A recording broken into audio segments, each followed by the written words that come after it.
ہندوستان اور افغانستان کے 2000 سال پرانے تہذیبی سویلائزیشنل کانٹیکٹس ہیں. ہندوستان وہاں $3 ارب کی انویسٹمنٹ کر رہا ہے.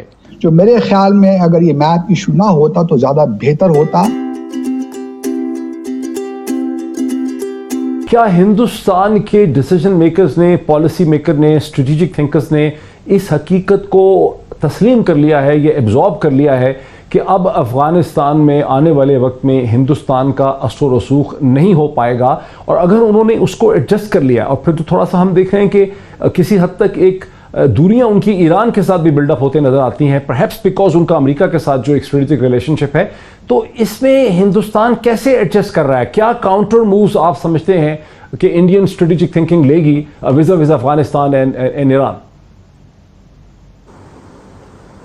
دیکھیے، یہ جو پاکستان میں تاثر پایا جاتا ہے کہ اگر امریکہ افغانستان سے نکل جاتا ہے اور وہاں پہ کسی صورت میں ایک multi ethnic broad base dispensation government آ جاتی ہے جس کو لیڈ کر رہی ہے طالبان جیسی تحریک، تو ہندوستان کا اثر رسوخ وہاں کم ہو جائے گا.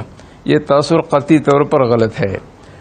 ہمیں اس سے باہر نکلنا چاہیے. میں ایک بات آپ کو عرض کر لوں کہ جو بھی حکومت آئے گی امریکہ کے نکلنے کے بعد، وہ ہندوستان سے اچھے تعلقات رکھنے کی کوشش کرے گی بشمول طالبان کے. طالبان کبھی بھی یہ نہیں چاہیں گے کہ ہندوستان سے ان کے تعلقات خراب ہوں.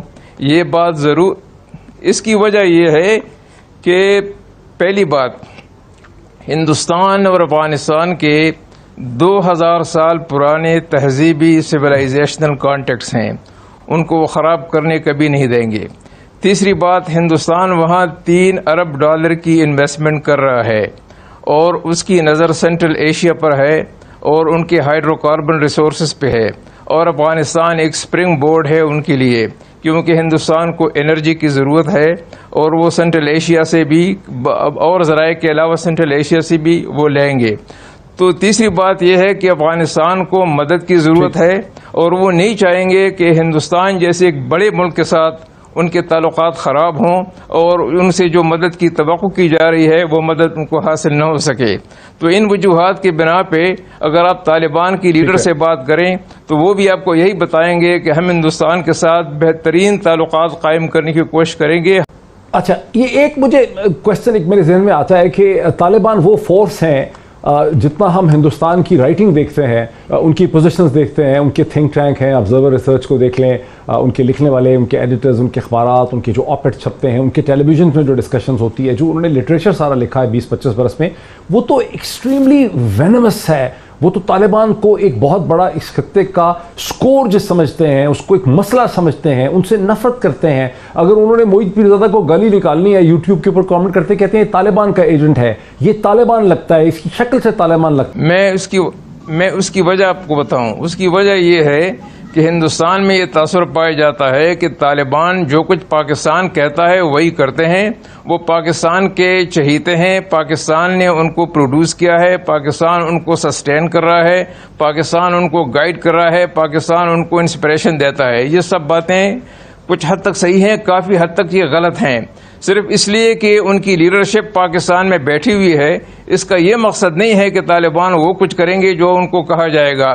آپ کو معلوم ہے کہ طالبان یہ سمجھتے ہیں، بلکہ اکثر افغان یہ سمجھتے ہیں کہ ان کی حکومت کو 2001 میں ختم کرنے میں سب سے کلیدی رول جو تھا وہ پاکستان کا تھا، کہ انہوں نے امریکہ کو اڈے دیے بغیر کسی سے اپروول لیے، بغیر کسی پارلیمنٹ سے، کسی کیبنٹ سے اپروول لیے ہوئے ایک آدھی رات کے ٹیلی فون کال پہ ساری پالیسی بدل دی. وہ یہ بھی کہتے ہیں کہ 500 لوگوں کو امریکہ کے حوالے کیا. وہ یہ بھی کہتے ہیں کہ ہمارے سفیر کو انہوں نے امریکہ کے حوالے کیا. تو ان کے اپنے ہیں ان کے طالبان. آپ کو وہاں سے کیا فیلنگ ہوتی ہے کہ وہاں تو بڑا خوف ہے کہ بھئی امریکہ کا جو وڈرال ہے، کم از کم مجھے تو یہی نظر آتا ہے کہ امریکہ کے وڈرال کے بعد ہمارے انٹرسٹ کو دھچکا لگے گا، نقصان پہنچے گا، لیکن امبیسڈر رستم شاہ سمجھتے ہیں کہ ایسا کچھ بھی نہیں. Thank you very much. بسم اللہ الرحمن الرحیم. میرا اپنا خیال یہ ہے کہ ابھی ہم تھوڑا سا وی آر جمپنگ دا گن.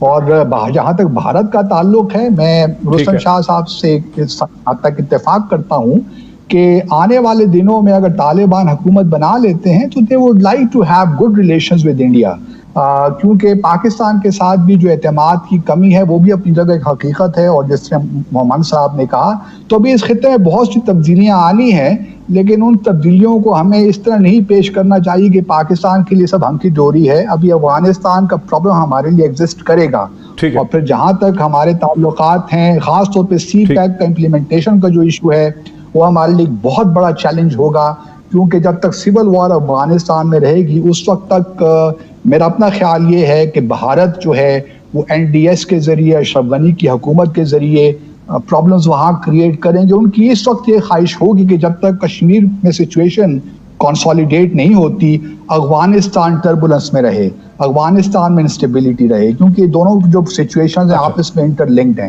اور اس خطے میں بھی میرا اپنا خیال یہ ہے کہ بھارت کا تو امریکہ کے ساتھ ڈیفینیٹلی اسٹریٹجک پارٹنرشپ آگے بڑھے گی. جہاں تک پاکستان کے چیلنجز کا تعلق ہے وہ تو بے شمار ہیں، اور وہ سارے ہمارے کچھ انٹرنل اس کی ڈائمنشنز ہیں، کچھ ایکسٹرنل ڈائمنشنز ہیں. ایمبیسڈر عبدالباسط، آپ نے دلی میں ایک ٹرانزیشن ٹائم پیریڈ میں کام کیا، آپ کو کیا لگتا ہے کہ پاکستان فارن آفس نے یہ جو پولیٹیکل میپ ایشو کیا ہے جس سے چائنا کے ساتھ بھی شیئر کیا گیا ہے، چائنا کا بھی اس میں انپٹ لیا گیا ہے، اس سے نیو دلی میں ان کو کوئی تکلیف پہنچی؟ دیکھیے، میرے اس کے بارے میں ذرا خیالات مختلف ہیں، اور لیکن میں چونکہ جو میرے خیالات ہیں وہ ذرا تھوڑے سے اس کیٹیگری میں آتے ہیں جہاں میں سمجھتا ہوں کہ مجھے اوپنلی وہ باتیں نہیں کرنی چاہیے، تو اس لیے میں ذرا اجتناب کرتا ہوں. لیکن میرا اپنا خیال یہ ہے کہ جو بھی آپ کام کرتے ہیں اس میں اگر سیلف کانٹرڈکشن پائی جاتی ہے تو وہ کسی طور بھی اس کو پذیرائی نہیں ملتی. اور یہی کام میرے خیال میں جو ایک اسٹیپ لیا ہے چائنا سے، ہاں، اس میں میپ میں اور ہماری پوزیشن میں ایک سیلف کانٹرڈکٹری چیزیں ہیں، جس کی وجہ سے میں اس میں زیادہ کوئی مطمئن نہیں ہوں. اگر ہم یہ اسٹیپ نہ بھی لیتے تو ہماری پوزیشن پہ، یعنی ہم نے میپ تو ایشو کیا لیکن ہمارا ریجنل پوسچر، آپ یہ کہہ رہے ہیں کہ میپ تو ایشو کیا ہے لیکن ہمارا جو ریجنل پوسچر ہے، ہماری جو ڈپلومیسی ہے وہ اتنی اگریسو نہیں ہے. نہیں، میرا یہ کہنے کا مطلب نہیں ہے. میرا کہنے کا مقصد یہ ہے کہ جو میپ میں جو چیزیں دکھائی گئی ہیں اور جو آپ کی پرنسپل پوزیشن ہمیشہ سے رہی ہے، اس میں اور اس میپ میں کانٹرڈکشن پیدا ہو گئی ہے. اور اس وجہ سے میں سمجھتا ہوں کہ اگر یہ میپ پولیٹیکل میپ ایشو نہ بھی کرتے تو کوئی فرق نہیں پڑنا تھا. پھر آپ کے دیکھیں ملک کے اندر بھی، میں وہ باتیں نہیں کرنا چاہتا آزاد جموں اور کشمیر کے حوالے سے، گلگت بلتستان کے حوالے سے، تو اس میں کافی کمپلیکیشنز ہیں، اور جس طرح میں نے کہا کہ اس کی بہت سی ڈائمنشنز ہیں جو میرے خیال میں اگر یہ میپ ایشو نہ ہوتا تو زیادہ بہتر ہوتا.